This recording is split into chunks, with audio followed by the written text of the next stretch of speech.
Hi all, welcome back to our new episode. So today we will be talking a bit about the parliament election results and the formation of new government. Please watch our video till end, like it and give your comments. If you are a new visitor to our channel, please don't forget to subscribe our channel. Modi is going to take an oath on 9th June as the third Prime Minister of NDA government. What can be the difference between this term and previous two terms? Yeah, there are multiple differences, but the major one, the key one is that BJP doesn't have the absolute majority of or the number of the key number which is 272 in the parliament to form and run a government on its own without the support of other parties, the allies in NDA alliance or the other parties. So that is a major key factor here. So what does that mean? See, in the two previous terms, BJP formed and ran the government as an alliance, NDA alliance, but they didn't have to bother about other parties, was separating because they had majority on their own. Even if any party went away from the coalition, it would not have affected the government, the existence of the government. But this time they cannot because they have just 243 numbers, the seats against the need of minimum 272 in the parliament. So they need support of other parties to survive. And TDP, JDU, and Shinde factions, and other parties would be supporting. But these two parties, TDP and JDU, would be the key players in this government, and they would look like kingmakers in the formation and running of this government. So earlier, BJP could take any decision and they could execute this decision. They could pass any laws they wanted, and not any laws they wanted, but most of the common laws, other than those which would need special numbers. I mean, special majority. So that is one of the reason why they had that mission 400, so that they would get sufficient majority in both the parliaments in the due course, and in the two houses of the parliament, the due course, so that they would be able to amend the constitution and so on. But they have fallen short, not just from that number, from the simple majority they wanted to form the government. So see, this is very important, and now the question would be whether they would play the same trick they played in state assembly elections. Earlier we have seen them encouraging defections, splitting parties. Whenever they didn't have majority to form the government in some many states, to form their government and as alliance, but that was majorly executed through intimidation, using agencies like CBI and CBI, ED, and all. Okay, and they could use it because even these agencies and the people at the helm of these agencies thought that BJP would continue ruling the country uninterrupted for a long time, and no other party nor the coalition would have any chance to come to power. So they felt safe, or they had no other choice actually. But that is changing now, because now they have a feeling that the opposition can come back or come to power. India block can come to power. They almost come to that stage. I mean, there is still a chance that during this 5-year term they may form a government. I mean, we will never know. So they have that apprehension. So they will not do things the way they used to do in the earlier times. to intimidate the politicians and get their support, split them, and encourage defections and all. So and the same way the officials had the same thing, and the politicians are also not may not be apprehensive as they were earlier. Okay, so they would so they would stick to their parties and their alliances. So it would be difficult for BJP to manage the political atmosphere in the country the way they were doing in the previous terms, and it would not be that easy for them to run the government too, because they could not take their decisions independently without the connivance, without the without a consensus. Okay, and they had to take allies into confidence, and they have to take the opposition also into confidence, because opposition is strong this time, and there will be an official opposition leader, unlike in the previous term. Congress has almost doubled its seats, and they cannot neglect, they cannot go on, pass bills without discussion in the parliament like they were doing earlier.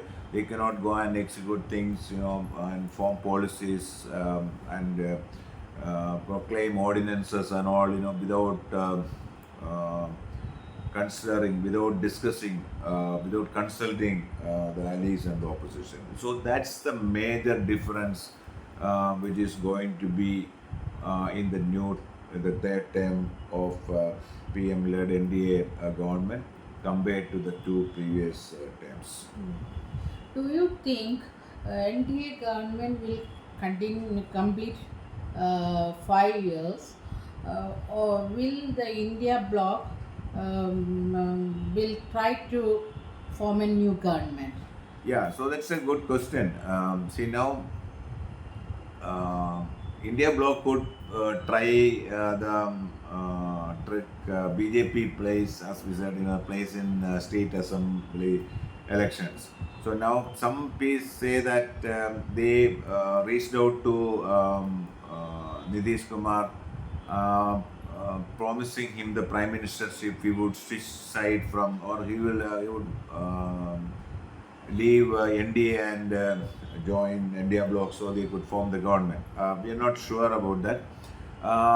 But otherwise, they didn't try much actually to form the government, and it is good actually. Hats off to them, and I would give credit to them not to try the unethical political games to just form a government, because say at the end of it, whatever may be the case, whatever may be your arguments, the people have given, even if it's by a small margin, or as a coalition, not even as a party, they're given the mandate to this NDA coalition to form a government. So let them do that, and but they cannot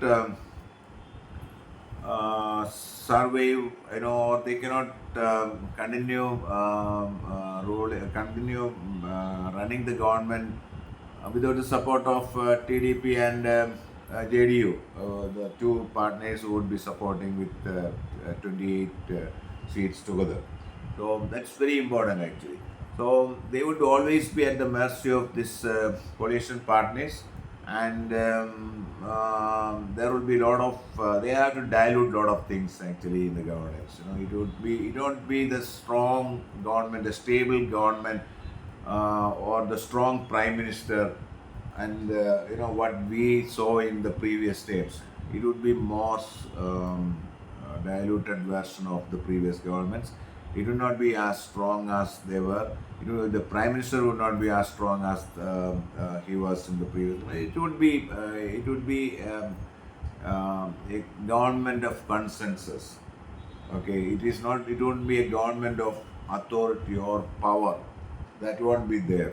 So the question now, whether India bloc would, they could do that actually. They could try do that. They didn't prove, except for the Nitish Kumar, incident, whether if it is true. So But now, see, there would be more assembly elections coming up. Maharashtra, Jharkhand, and Haryana would be going to polls, and that result will have greater impact on the existing. I mean, on both the blocks actually. And if India block means at least two states of these three states going to election, and there would be a chance that many parties, the coalition partners may desert India and join India bloc, or the leaders or the political parties or the members would actually come and join India bloc. And it's the same, if it works, it goes the other way. I mean, if NDA or the BJP wins two of these three states, and they may become more strong by getting more some parties or the MPs from the India bloc, that too there. But see, the bottom line is this actually. See, this is a mandate. This is a strong mandate by the Indian voters to the NDA and BJP particularly, that they cannot continue being arrogant. And this is a vote against their arrogance. They said, you do that, you continue rule the country, but don't take people for granted. And you have to cut down your arrogance, and you have to take consent. You have to govern with consensus. You have to take the alliances, allies into consideration. More than that, they have to take the opposition parties into consideration. And there is nothing like a blank check. The voters are given to BJP and NDA, so they can vote people out. I mean, parties out, and they can elect somebody else to come and rule the country. So don't be overconfident. That's also a message. So we wish, anyway, we wish all the very best to the new government and the Prime Minister. We wish them, we hope they will do good job for the well-being of the citizens of the country and the good of the country, and they will rule the country, keeping all the people of the country equally and without bias, and they would take everyone into confidence while they do that. And wish all the best. Thank you. Thank And you. wish you the opposition also to do a good job to to control. I mean, to make sure that the government does very well. They rule the country by constitution and the rules. Thank you very much. Thank We may you. come with another video after the formation of the oath and the formation of the new government. Thank you so much.